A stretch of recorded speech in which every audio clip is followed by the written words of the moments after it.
Hello, everyone, and welcome to the ESU Happy Hour. Today's presentation is Churchill at War on the Nile with Professor James Muller and with an introduction from Justin Reich of the International Churchill Society. My name is Elizabeth Bigelow, and I am the manager of branch services at the English-Speaking Union of the United States. I would first like to give a big thank you to the Austin branch, which is sponsoring today's Happy Hour. Ideas for our happy hour lectures come from our ESU members and viewers like you.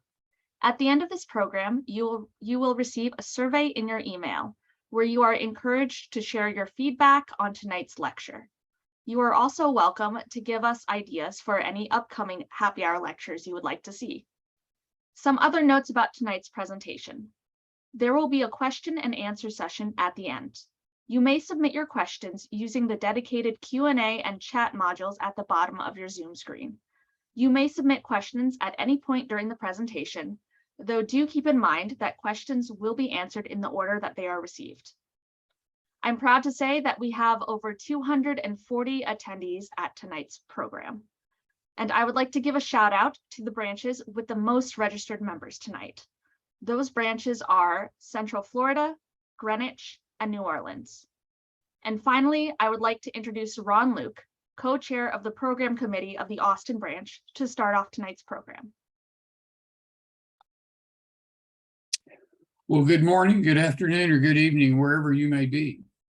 The Austin branch had the pleasure of hosting Jim Muller in January of this year, and so enjoyed his presentation of his scholarship on Churchill's River War book that we wanted to share that with everybody else in ESU. So here we are. And I've had the pleasure of knowing Jim for a number of years through the International Churchill Society. And that's my segue into introducing Justin Reich, who is the executive director for the International Churchill Society for the United States. And Justin, over to you. Thank you, Ron, for your introduction, but also for your and Eleanor's longtime support of the Society. Before I introduce your featured speaker, I'd like to share a little bit about the International Churchill Society. The Society is dedicated to preserving and promoting the historic legacy of Sir Winston Churchill. For the benefit of scholars, students, and Churchillians, the Society's activities, publications, and programs are conducted through the joint resources of the National Churchill Leadership Center at George Washington University in Washington, D.C., and America's National Churchill Museum at Westminster College in Fulton, Missouri. We also have a very active UK operation as well. So the Society was founded in 1968, shortly after Churchill's death, and it is the world's preeminent member organization dedicated to preserving that historic legacy of Sir Winston Churchill.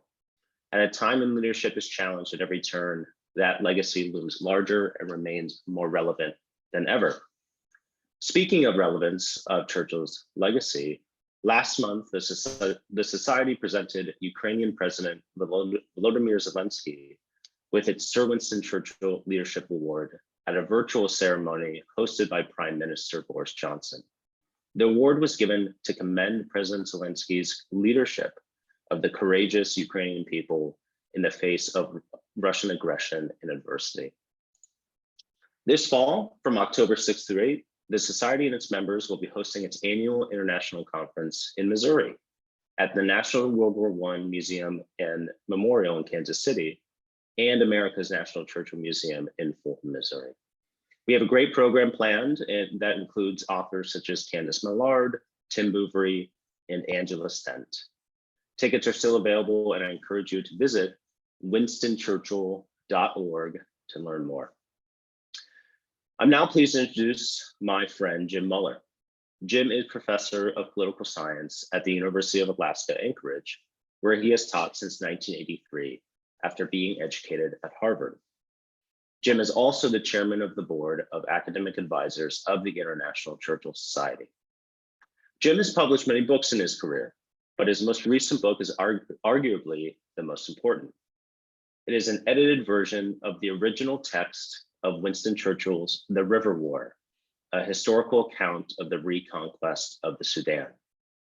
Jim spent more than 15 years editing and working on this book, and it is a monumental accomplishment when it was published last year. His next project is a new edition of Churchill's autobiography, My Early Life, a Roving Commission.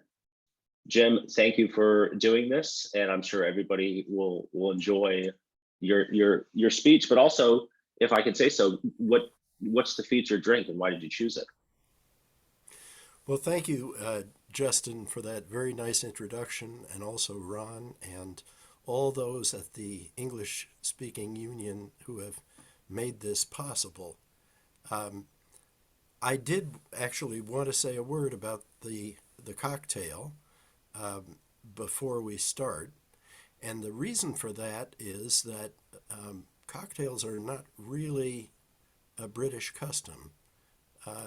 They're more of an American custom, and that became highly relevant during the Second World War when Americans and Britons got to know each other better, collaborating in wartime. And the British were used to having wine with their meals and drinks afterward, especially fortified wines after dinner, whereas the Americans were used to having cocktails before dinner. And this caused a kind of cultural clash, and Churchill resolved the clash by agreeing that people would follow the American custom before dinner and the British custom after dinner. So in keeping with that, I did bring a decanter of Madeira, and for all those of you who have been wondering when the right moment would be to have a drink, the moment is now. I realize that for those of you like Ron who are in Ireland, it's the right time to have a drink after dinner. For those of you on the East Coast, it's just the hour when somebody might have a drink. And for people on the West Coast, well, you're dipping in a little bit earlier perhaps than you should. And in Alaska, it's just barely noon. But that wouldn't have stopped Churchill. And I do want to raise a glass and embark on this happy hour. Now,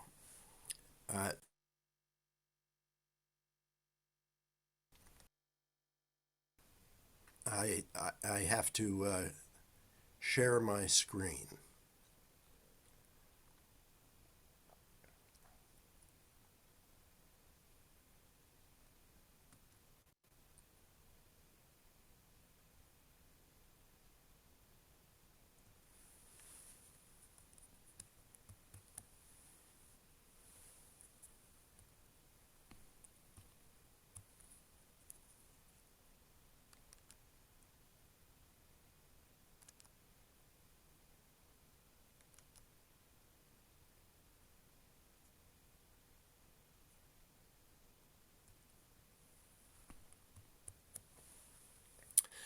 There we are. Well, I'm going to be speaking to you about a time in Churchill's early life in 1898 when he first went to Africa as a young cavalry officer and a war correspondent to take part in Britain's campaign to rescue the Sudan from an Islamist regime. His 15 newspaper dispatches from that campaign, written in fountain pen, mostly in purple ink, after long marches through the Sahara Desert in high summer, when the temperature was more than 117 degrees Fahrenheit, were eventually published in the Morning Post in London. After he served in Africa, Churchill left the army, and he spent a year writing a book on the campaign. Of the 5 books Churchill wrote before he entered Parliament in 1901 at the age of 26, this is the most impressive. Churchill called it the River War. 3 years after it was published, he abridged it into a single volume for the second edition of the book in 1902. And when that happened, 7 chapters disappeared completely, and passages were cut from every other chapter, including Churchill's own adventures and his controversial judgments. So the full text had been out of print since 1902. Well, I got interested in Churchill while I was in college, and I've been getting more interested in Churchill ever since. Churchill's endlessly fascinating. By now there are some 1,100 books about him, but when somebody asks me what to read about Churchill, I always say, first of all, read Churchill's own books. They're the best.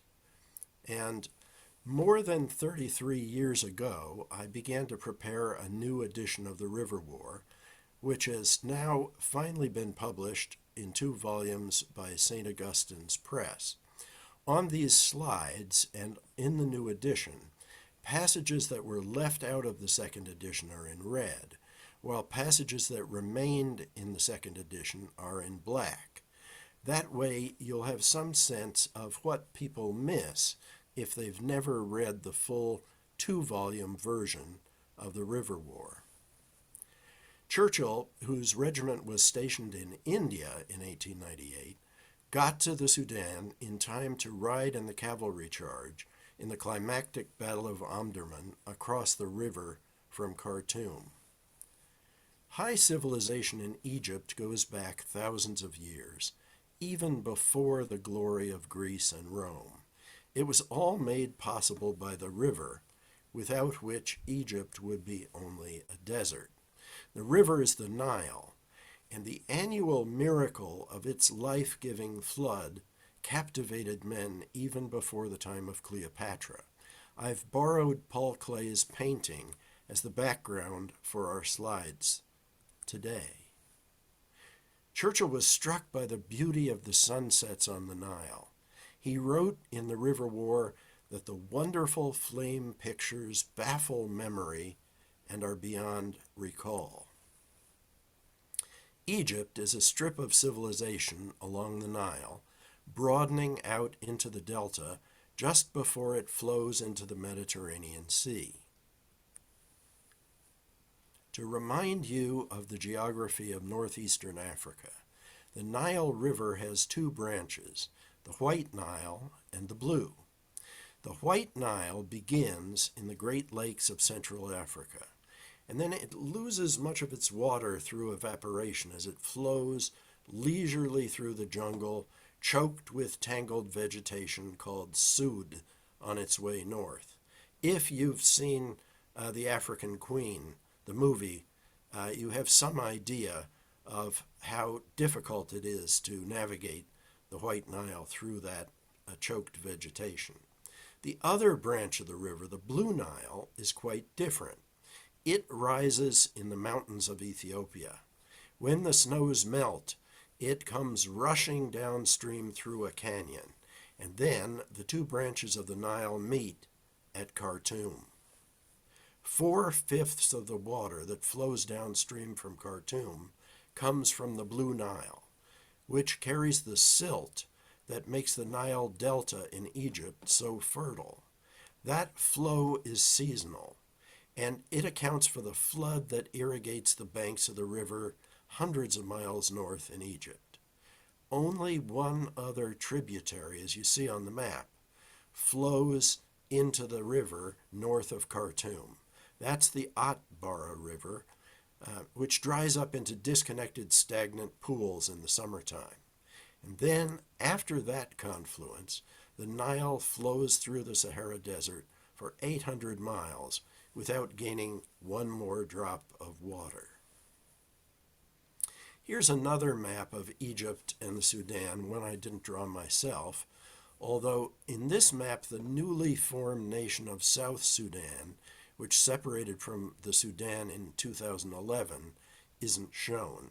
It's about the bottom third of the country, more or less. The right to divide the water from the Nile, which is critical to Ethiopia, to Egypt, and to both of the Sudans, remains a matter of contention and high-level negotiation. In the 19th century, slavery was the most important institution in the Sudan. After the fall of Napoleon, Egypt, which was nominally still part of the Ottoman Empire, decided it was going to become an imperial power, imitating European imperialism. Now, even the pharaohs had never been able to conquer the Sudan. The Sahara Desert was a daunting obstacle.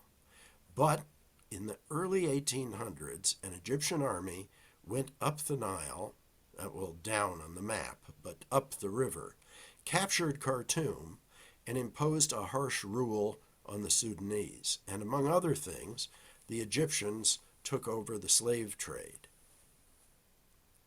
Before long, the Sudanese rose in rebellion against Egyptian misrule. Muhammad Ahmed, the son of a boat builder, became a prophet, and he rallied his countrymen to throw off what he considered the invaders' corrupt version of Islam.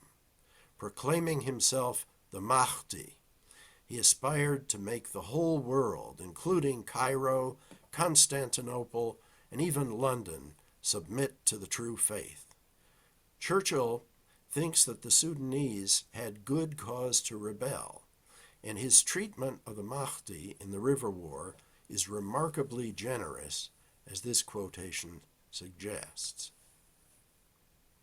The first edition of the River War was illustrated for Churchill by Angus MacNeill, a fellow officer who, like Churchill, had gone to Harrow School and then to Sandhurst.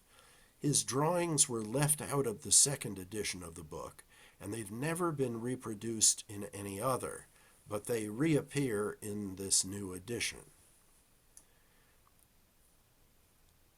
This is Angus MacNeill's drawing of a dervish spearman. The Mahdi's soldiers were called the Dervishes by the British. The term means a religious mendicant who's taken vows of poverty, chastity, and austerity. And what MacNeill shows is a dervish spearman wearing his customary garb, a patched cloak or jibba, suggesting his poverty, and carrying primitive weapons. Meanwhile, the Khedive, who ruled Egypt for the Ottoman Sultan, was a spendthrift. He had borrowed huge sums from European lenders. Those debts and the heavy taxes that were required to pay interest to the Europeans who had lent him the money provoked a nationalist revolt up in Egypt, and that was led by this Egyptian army officer named Arabi Pasha. The Europeans, though, were afraid that if the rebels came to power, they would renege on the debt. And so the British and French governments got together and agreed to suppress the revolt. But when the time came, the French fleet declined to take part in the campaign and instead sailed away. Britain bombarded Alexandria, put an end to the rebellion, and became responsible for ruling Egypt. Sir Evelyn Baring, who later became Lord Cromer, was the British advisor to the Khedive, the man who ruled nominally for the Sultan. And what that meant is that the Khedive had to follow the advice Cromer gave him. Cromer was later also a mentor to the young Churchill.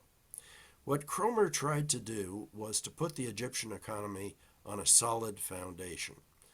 But he realized that to do that, Egypt would have to abandon the Sudan, despite the growing power of the Mahdi. Egypt simply couldn't afford to keep that country. Back in London, the Liberal administration of Prime Minister Gladstone urged Egypt to give up the Sudan.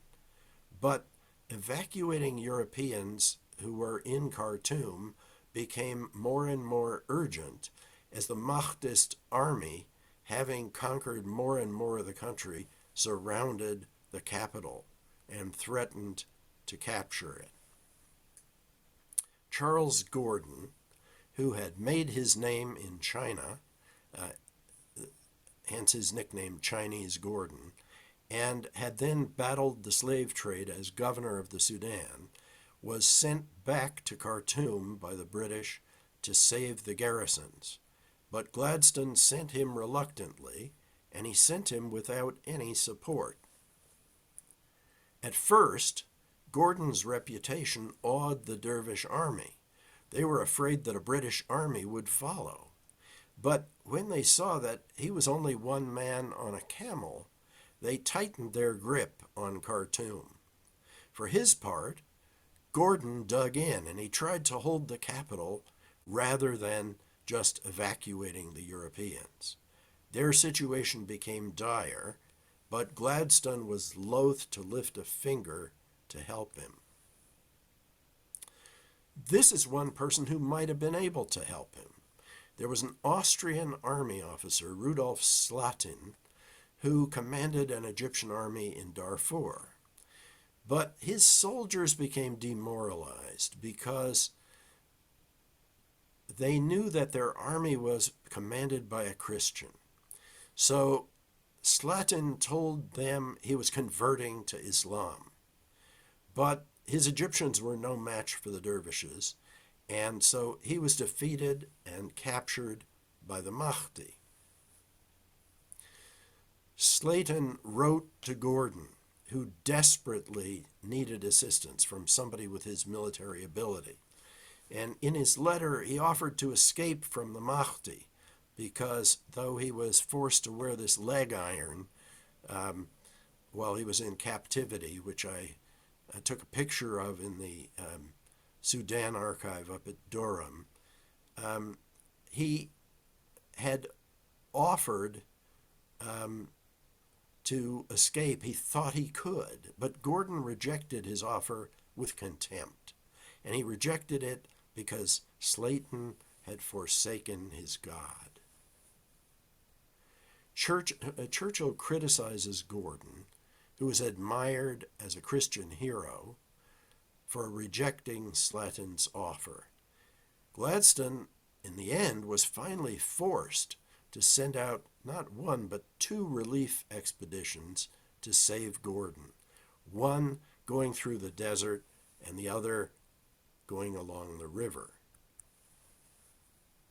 But the expeditions arrived too late.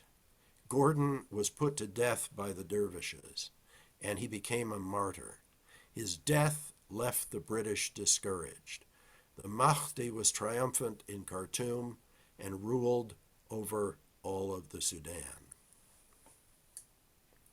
A few months later, the Mahdi died, and he was succeeded by Abdullah, a soldier rather than a prophet. He became the caliph or khalifa, the successor to the Mahdi. Churchill doesn't find him as sympathetic a figure as the Mahdi, but he admits that Abdullah did have some civilized qualities. For instance, he had a big bathtub and he loved to take baths, which always impressed Churchill. And Churchill's also impressed with Abdullah's statecraft.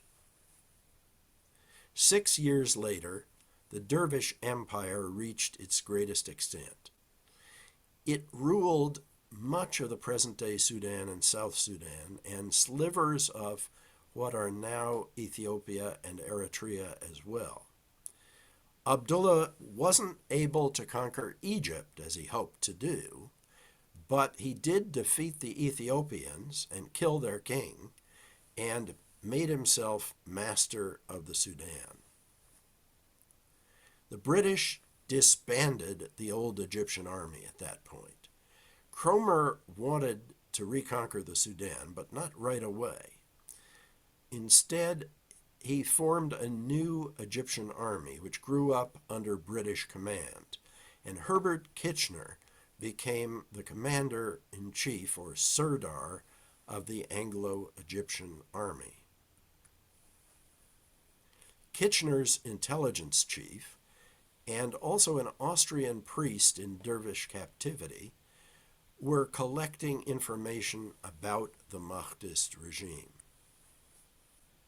Not only did this intelligence help the eventual campaign to reconquer the Sudan, but also it helped the campaign to get public opinion on the side of a campaign to reconquer the country.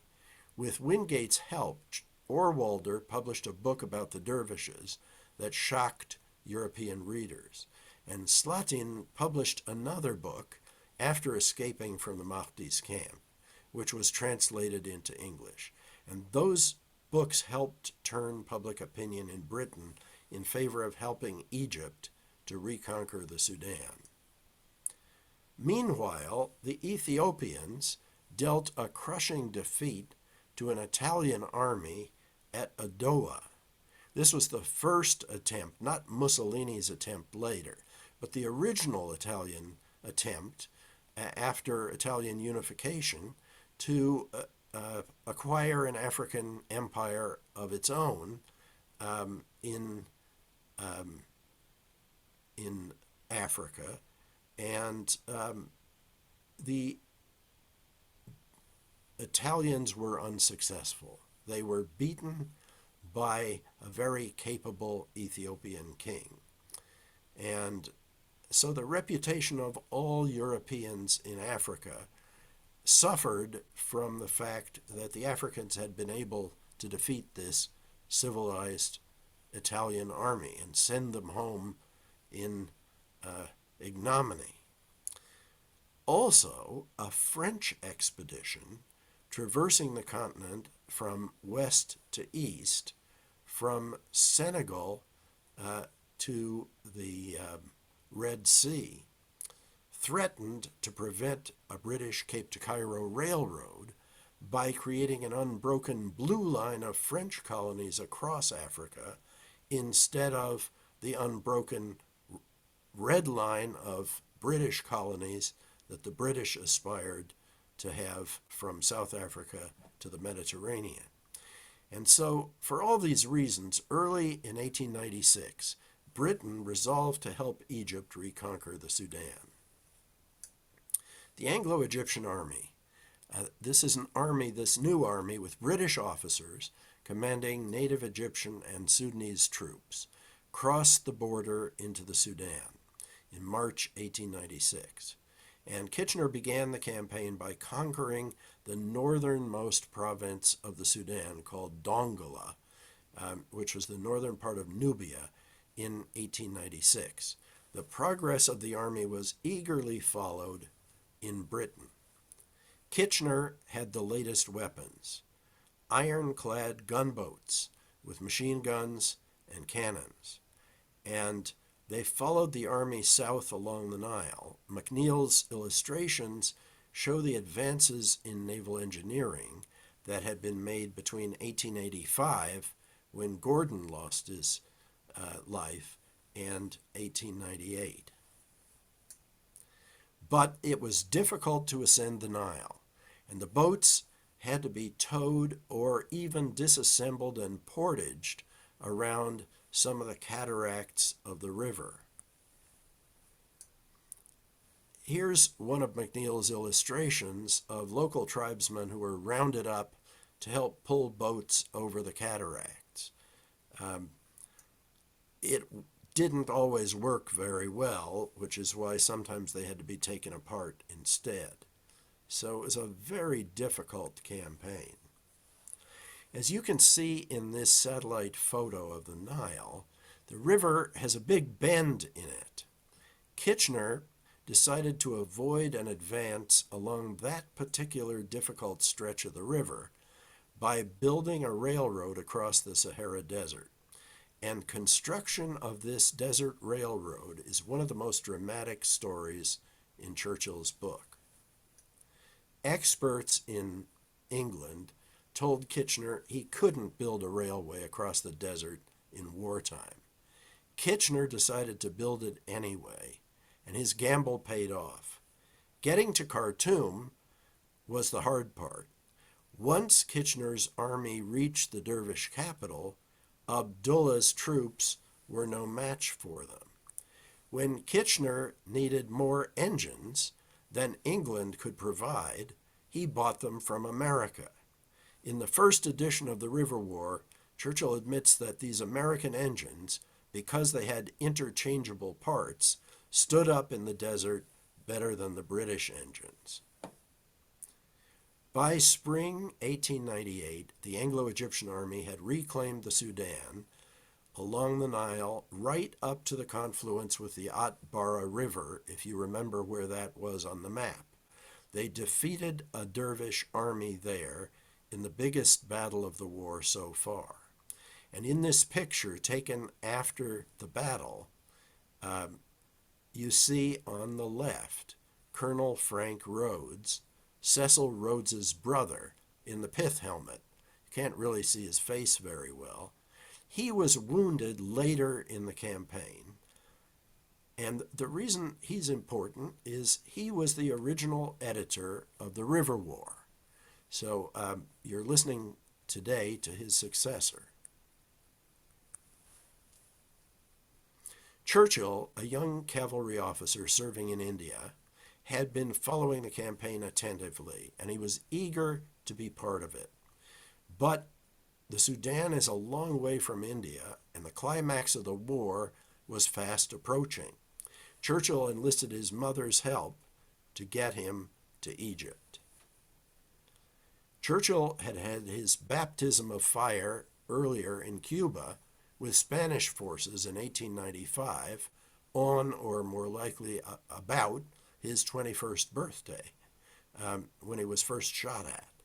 And then he had commanded troops for the Queen on the Indian frontier in 1897. The Indian campaign was the subject of his first book, which had just been published.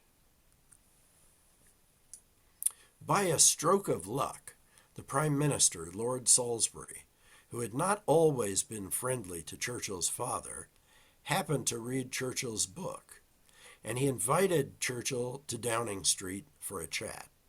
He offered to help Churchill, and our author quickly asked to go to the Sudan. But Kitchener turned down the Prime Minister's request, just as he'd earlier turned down the entreaties from Churchill's mother.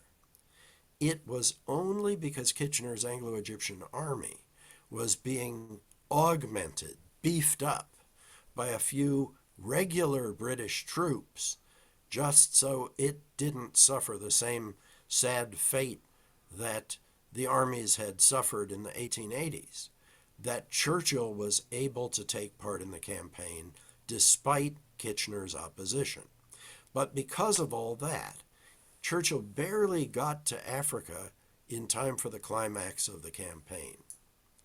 Because he was late, he had to hurry south to catch up with his regiment, the 21st Lancers, which had already left Cairo when he got there.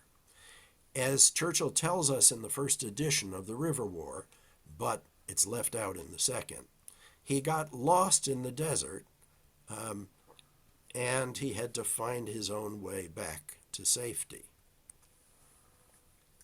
Fortunately, he didn't run into any Dervish scouts while he was alone in the Sahara Desert.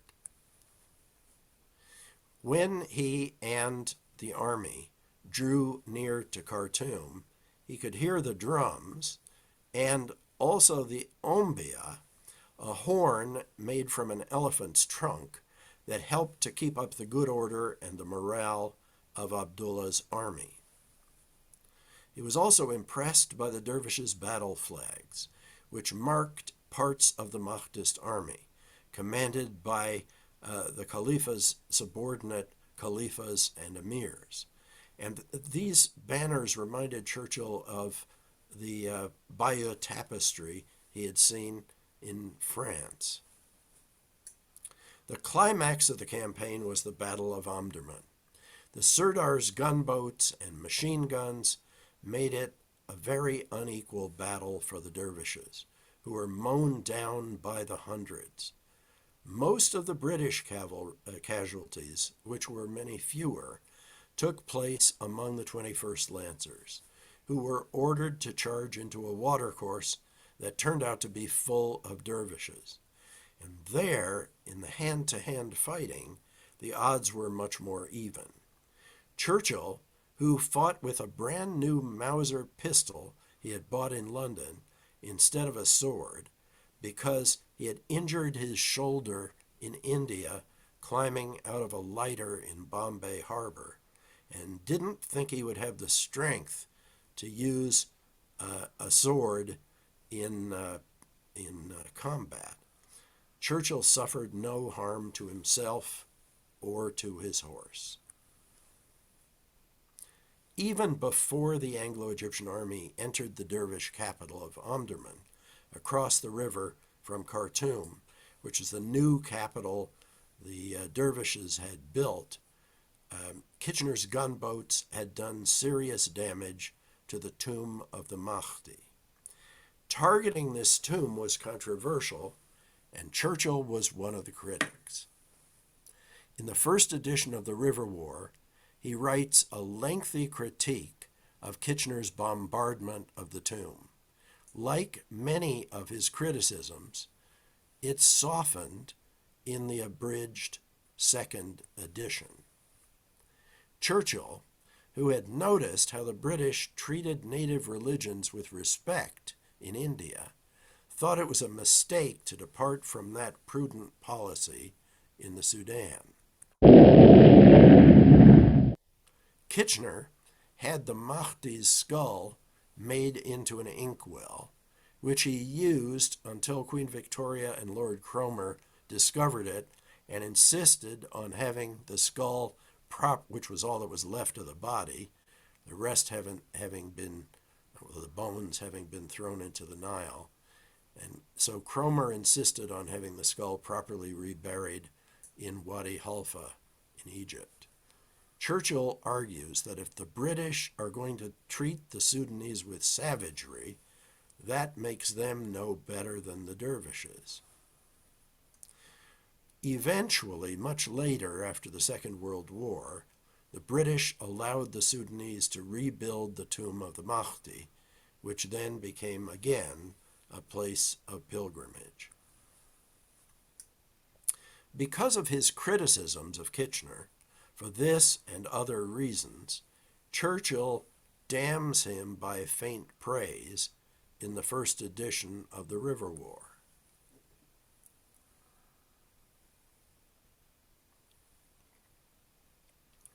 But in the second edition, that judgment is softened, as you can see.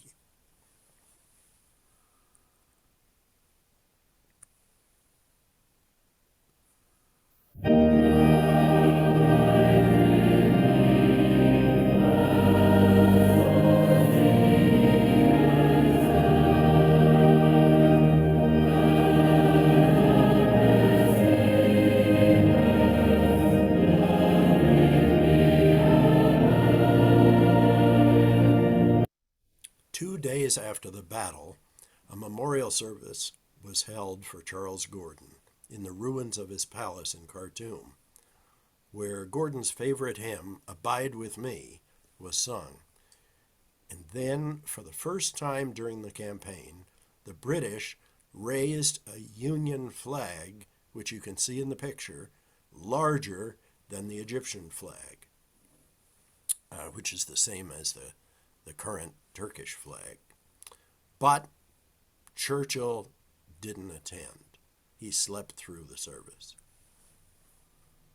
3 days after the battle, he was awake. He had written many dispatches about it to the Morning Post, and he rode over the battlefield with a Scottish officer, Lord Tullibardine, who was the son of the Duke of Atholl.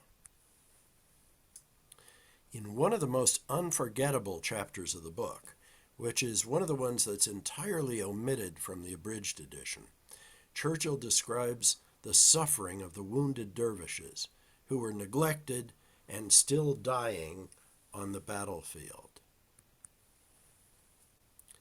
Later, Lord Tullibardine enlisted help from friends, not including Churchill as far as I can tell, in carrying spoils of the campaign back to his castle in the Highlands, where they still decorate the banqueting hall. He also removed a copper emblem from the top of one of the cupolas of the Mahdi's tomb, and he installed it on the clock tower of his castle. The letter he wrote home to his family shows where the emblem was taken down from the tomb. That's the X.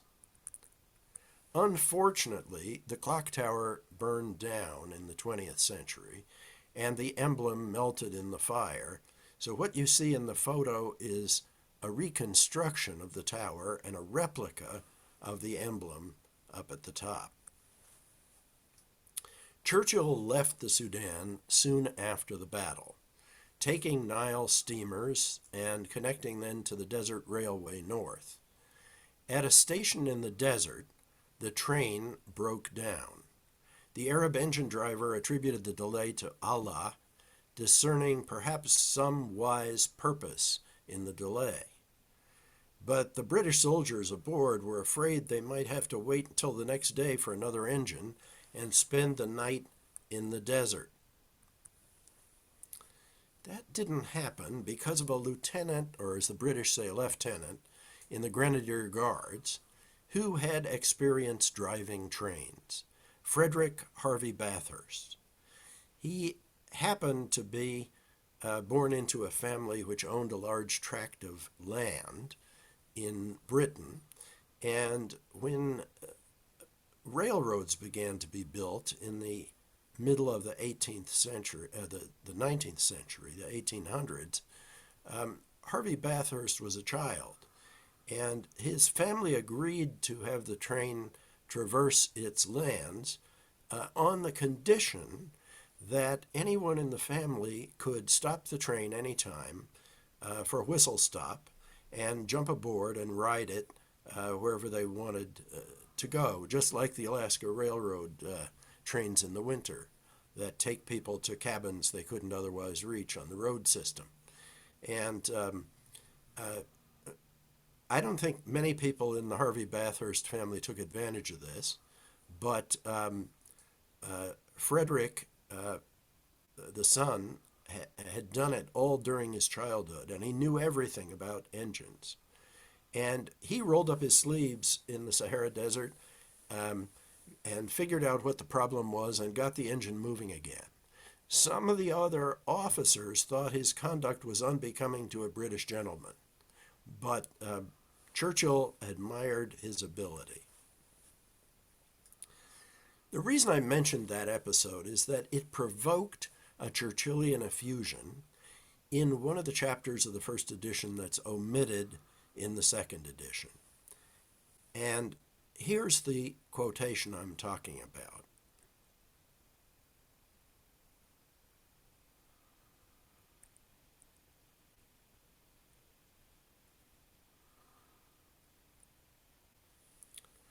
Well, needless to say, this passage would now be considered politically incorrect, and Churchill may have left it out of the second edition because he thought he had been impolitic to write it. After all, the British Empire had many millions of Muslim subjects.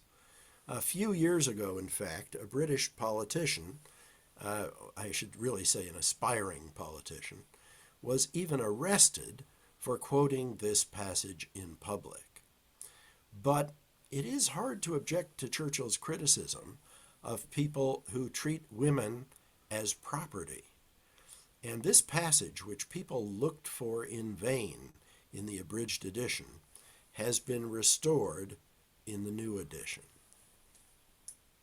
The train got moving again, and Churchill returned to Cairo with a fellow officer who had been wounded. Here's another passage from an early chapter of the River War with Churchill's curious spelling of the word development and a drawing by Angus MacNeill that some people may think is no less objectionable than what Churchill wrote. In fact, some people think this passage shows that Churchill was a racist. The truth turns out to be more complicated and more to Churchill's credit. He begins the River War by reflecting as you see in this early passage, the usual Victorian prejudice against black people.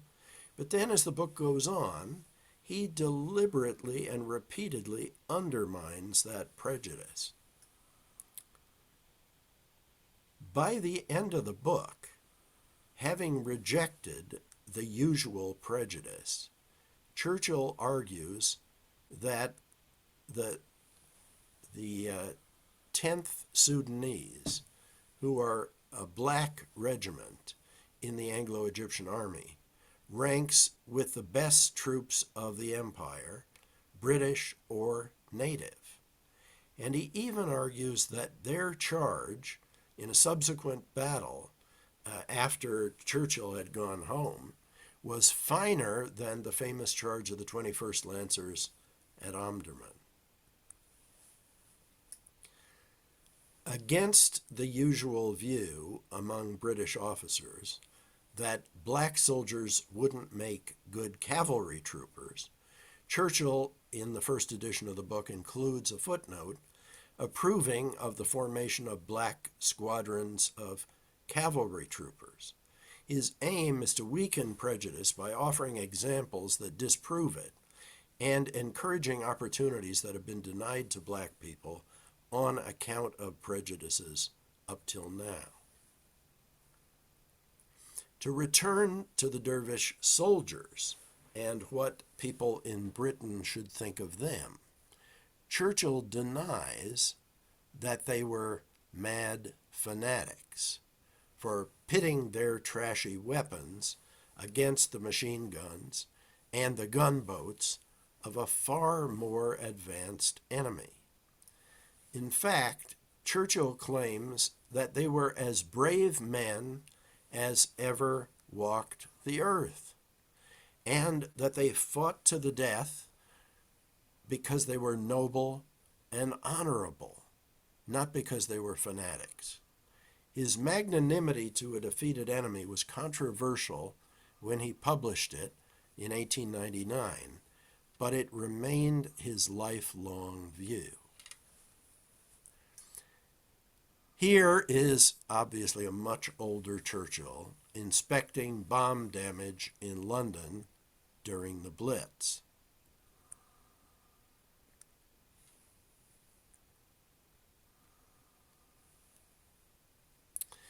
But it's interesting to notice his Churchillian bravery and oratory already present in the pages of the River War, written when he was in his early 20s, anticipating Britain's finest hour more than 4 decades before Churchill became Prime Minister.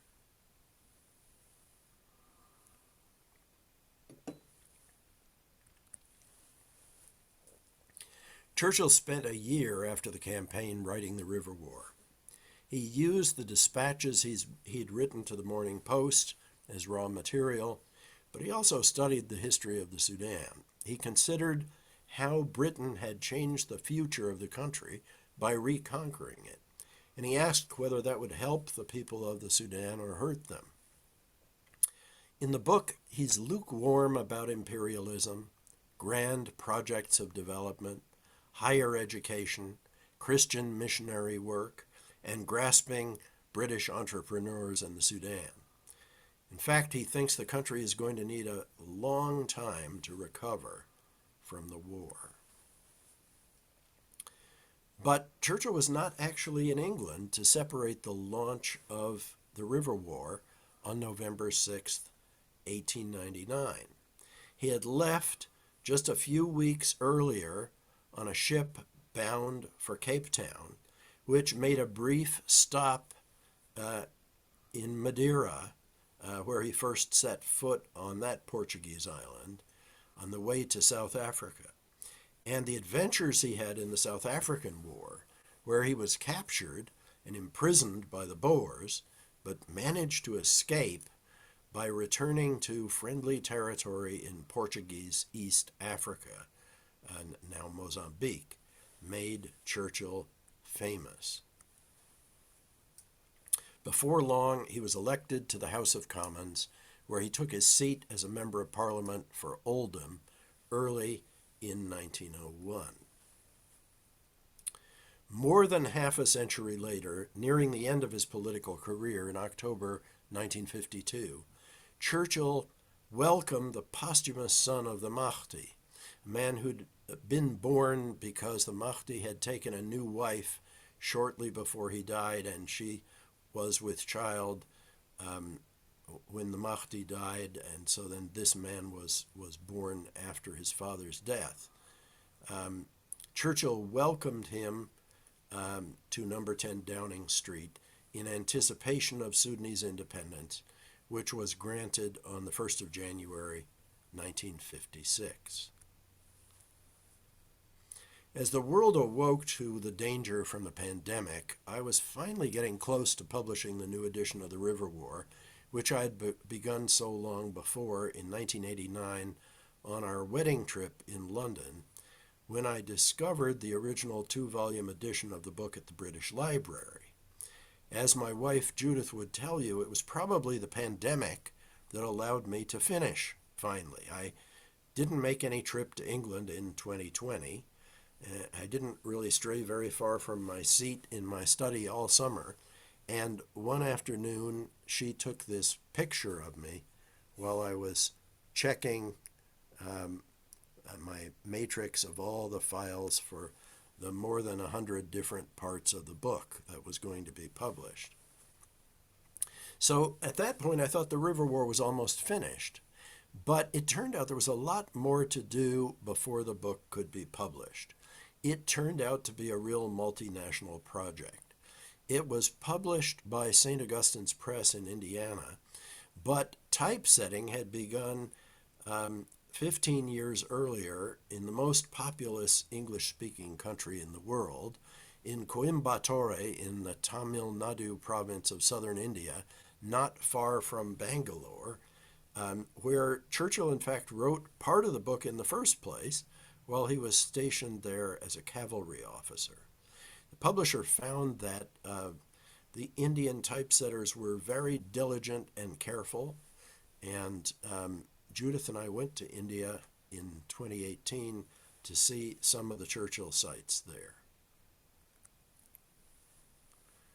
Then the book was actually printed in the largest country in the English-speaking world, at a printer in French-speaking Montmagny in Quebec.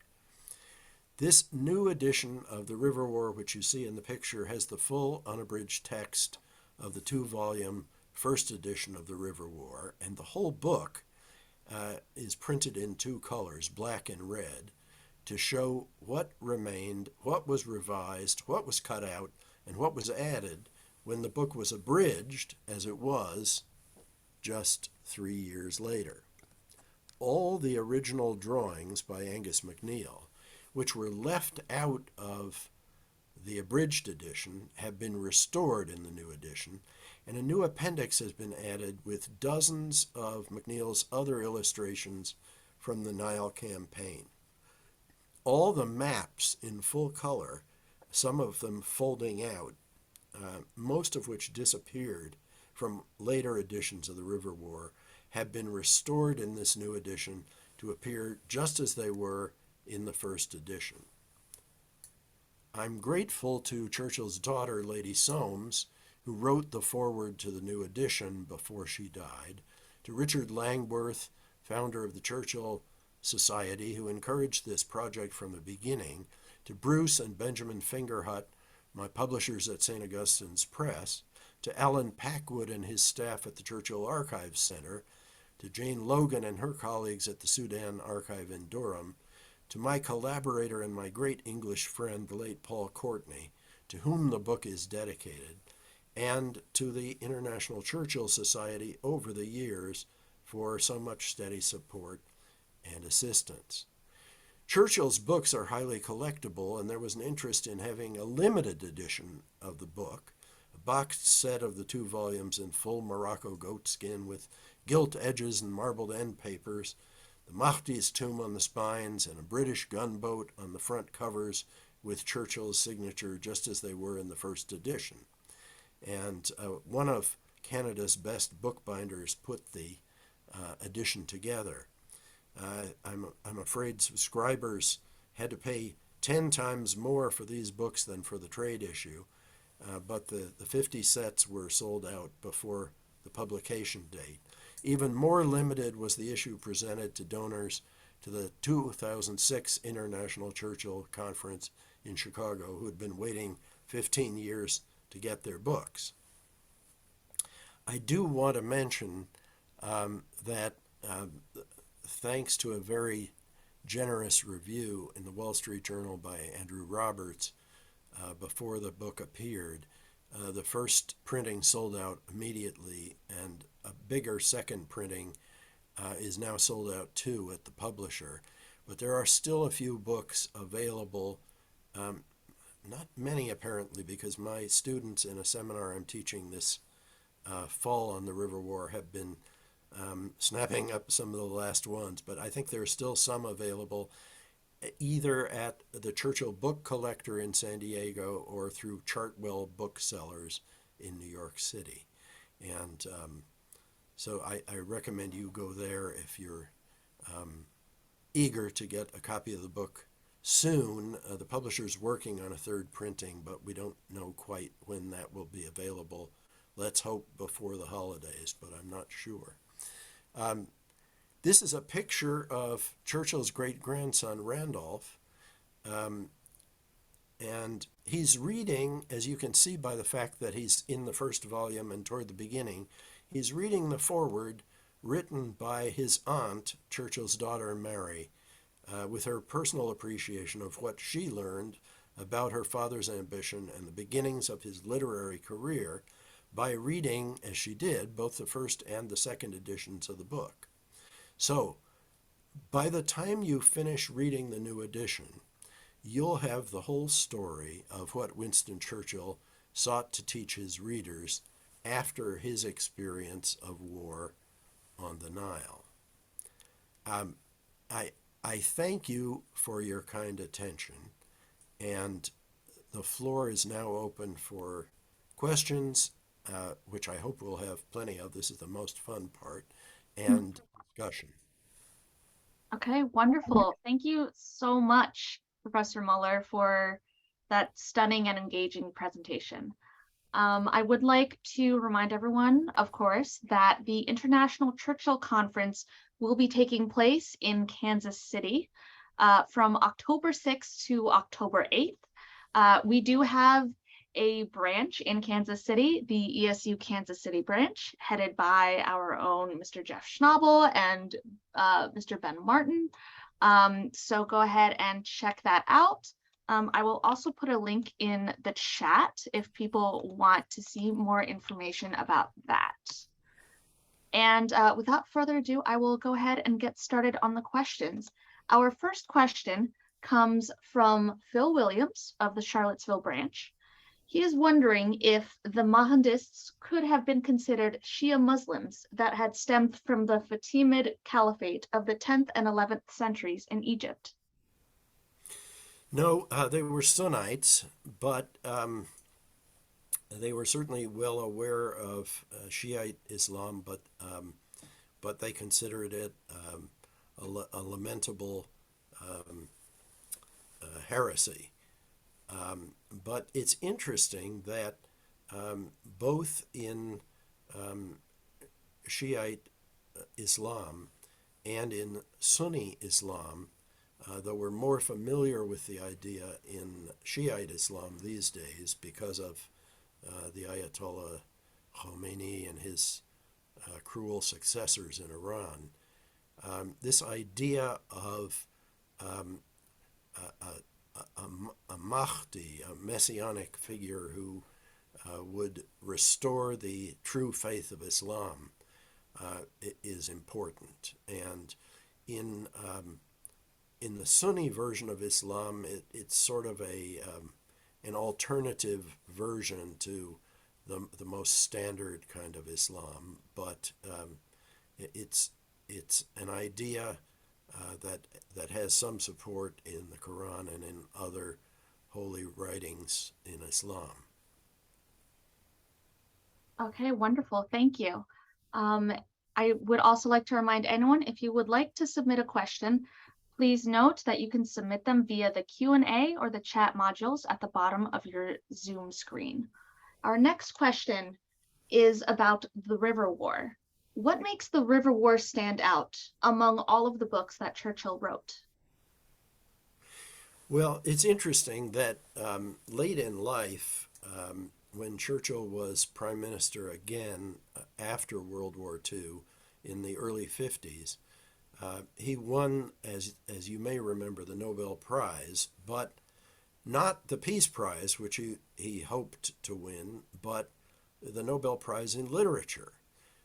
And this reflected the fact that Churchill, in addition to his political career, and actually beginning before it began and ending after it ended, had a longer career, a parallel career as a writer. He wrote more than 40 books. And, with the changing of generations, people have often come upon books now that their parents collected by Churchill and wonder what to do with them. My advice is read them. But among those books, when Churchill won the Nobel Prize in 1953, several of the books were specifically mentioned by the Nobel Prize Committee that awarded the prize to him. Often people say he won the Nobel Prize because of his memoirs of the Second World War, but those volumes had just been begun and hadn't yet been finished when he won the prize. And though the committee were certainly impressed with what they had seen of those, one of the books they actually mentioned, one of the 6 in the citation, was The River War. And I think it is undoubtedly the most impressive of the 6 books Churchill wrote before he was elected to Parliament at the age of 25. It's really interesting in certain ways. It is, for instance, one of the last books Churchill wrote entirely by hand, in handwriting.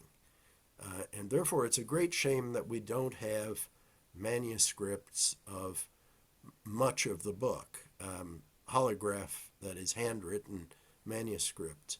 I did discover in putting this book together the original dispatches, which turned up in an archive in Leeds, in England, in the late 1980s. And I found them there thanks to a book that appeared on the 100th anniversary of the Battle of Omdurman, as I was beginning to work on this book. And because those dispatches had never been published exactly as Churchill wrote them, since they had been considerably edited by the newspaper editor and a lot of interesting things cut out before they were published in the newspapers. And then when those newspaper columns were reprinted in various books of Churchill's dispatches, only the newspaper versions were published, sometimes further edited by later editors. It seemed to me very important to recover what Churchill actually wrote out in the desert with his fountain pen after marching all day. And so the new book in the second volume has a long appendix giving a complete edition of the dispatches and showing all the differences between what Churchill wrote and how the dispatches appeared in the newspaper when they were actually printed and read by people. This wasn't known when the official biography of Churchill was being written, and so it really is one of the very new things in the book, to have these dispatches for the first time available to read exactly as Churchill wrote them, with spelling errors and things that the editor considered not worth keeping, and so on. So that was an interesting discovery. Later on, also, Churchill had a lot of help. He dictated his books typically and had them had his dictation typed up by secretaries and so on. So I think, though some people claim that lots of what he wrote was ghostwritten, that's exaggerated and for the most part not the case. But let me see if there's a last question or anything.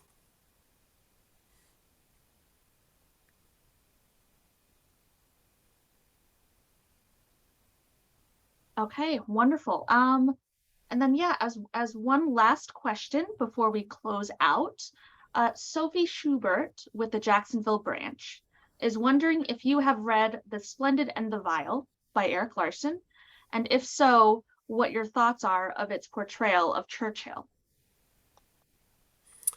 I enjoyed reading it very much, and I enjoyed particularly because of my own acquaintance with Churchill's daughter, Mary, his description not just of Churchill, but about whom I learned a great deal from talking to his daughter, but also his description of young Mary Soames, as she later became, Mary Churchill then, during the war, when she was commanding a group of women in London, and also sometimes serving as an aide-de-camp to her father, and suffering a lot of the privations that people in London faced during the Blitz and so on. I think it's Erik Larson's book is very beautifully written, and it has a lot of interesting material in it, some of which is long been known about in other books, especially those by Jacques Colville, who was Churchill's parliamentary secretary during the war, which he drew on. But also he drew on some new things which were very interesting. And so that's a book well worth reading. Okay, wonderful. Thank you so much, Professor Muller, for all of your expertise that you've shared with us this evening. And thank you to everyone who's attended and everyone who has asked questions. I will now turn it over to our Executive Director, Karen Karpowicz, to say a few words. Thank you so much, Professor Muller. This was a very interesting presentation and information that I really did not know. And it was obviously a fascinating period in Churchill's lives, and one that we probably don't really focus in on because of everything else that he did. Thank you again. And thanks again to our colleagues at the International Churchill Society. I want to thank them again. We've done some good programming with them, and we'll continue to do that.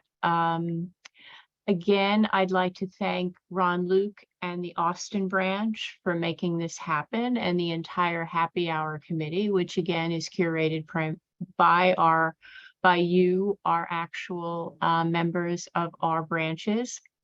I'd like to remind everyone about our event, October 3rd in New York City at the Cosmopolitan Club with the Princess Royal. If you cannot attend in person, the event is sold out at this particular point, but there are virtual tickets available, either from your branch or individual virtual tickets. So please if you can join us virtually, we would love to have you. And then our annual general meeting and conference in Charleston, South Carolina on the weekend of November the 11th. So please join us. And I'd also like everyone to mark their calendars for September 7th, when we will have a look at the U.S. during the World War II and the Navy, which is really an interesting program. It's called Victory at Sea. And I do encourage everybody to join us on September 7th. In the meantime, have a lovely evening, and I look forward to seeing you all soon. Bye-bye.